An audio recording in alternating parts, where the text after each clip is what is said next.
এসব কি? আমি কিচ্ছু বুঝতে পারছি না। বালি, তোমাদের পৃথিবী পুরো বালিতে ঢেকে গেছে প্রদীপ। পুরোটা? মানে পুরো পৃথিবীটা? হ্যাঁ, পুরো পৃথিবীটা। আমরা তখন ইয়াসির গ্রহে কনফারেন্স করছি। হাওয়ায় কেমন একটা গন্ধ, দমাট করছে। গ্যাসের গন্ধ, তেজস্ক্রিয় গ্যাস। সারা পৃথিবী খেয়ে আছে। সূর্যের মুখ ঢেকে গেছে ওই গ্যাসের ধোঁয়ায়। দেখছো না চারিদিকে কেমন একটা মরা আলো? তার মানে আমার পৃথিবীর যে অবস্থা তা তোমরা আগে থেকে জানতে? হ্যাঁ, জানতাম। খবর চলে এসেছে। অত দূর থেকে তুমি কষ্ট পাবে বলে কাকটি আমাকে বলল এইসব কথা তোমাকে জানাবার দরকার নেই। মানে এত দূর থেকে আমি কষ্ট পাবো বলে? বাসবি গাইয়া, এটা আমার গ্রহ। এইখানে আমি জন্মেছি, বড় হয়েছি। আমার বাবা, আমার ঠাকুর, আমরা সবাই। আর আমাদের এই পৃথিবীটা হলুদ বালির চাদরে ঢেকে যাচ্ছে। আর আমি দূরের কোন গ্রহে গিয়ে কনফারেন্স করছি। কনফারেন্স! ছি ছি ছি, আমার নিজেকে ঘৃণা করছে।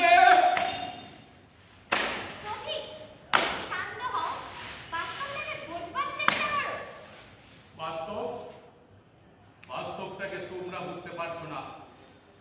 আসলে তোমরা দুজনেই তো মানুষ নও, অন্য গ্রহে।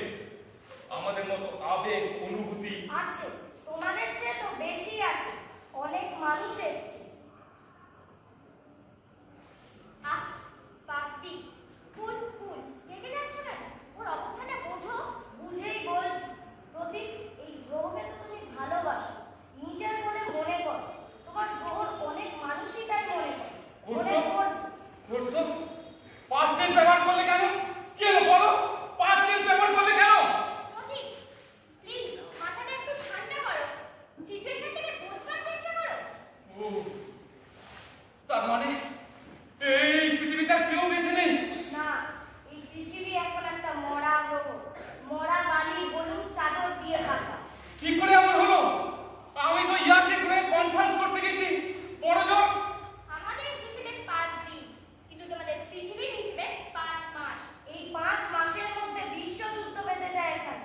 একটা দেশ একটা ভয়ঙ্কর অ্যাটমিক বোমা ছুড়ে একটা বড় এলাকাকে ধ্বংস করে দেয়।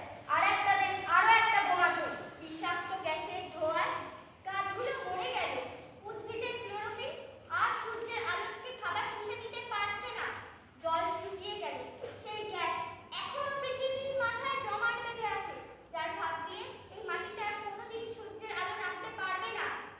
সেসব দেশের রাষ্ট্রনায়কেরা যারা বোমা ছুড়ে সবকিছু ধ্বংস করে দিল, তারা বেঁচে আছে, সময় মতো অন্য গ্রহে পালিয়েছে। সে আর কজন, বাকি সবাই মরেছে আগুনে ফেলে দেওয়া ইঁদুরের মতো। ও তাই তোমরা আমার কাছে এসেছো আমাকে সান্ত্বনা দিতে? না, সান্ত্বনা দিতে নয়, আমাদের একটা অফার আছে। অফার? গাইয়া, তুমি বলো। প্রতীক, তুমি আমাদের সঙ্গে আমাদের গ্রহে ফিরে চলো, সেখানেই থাকবে।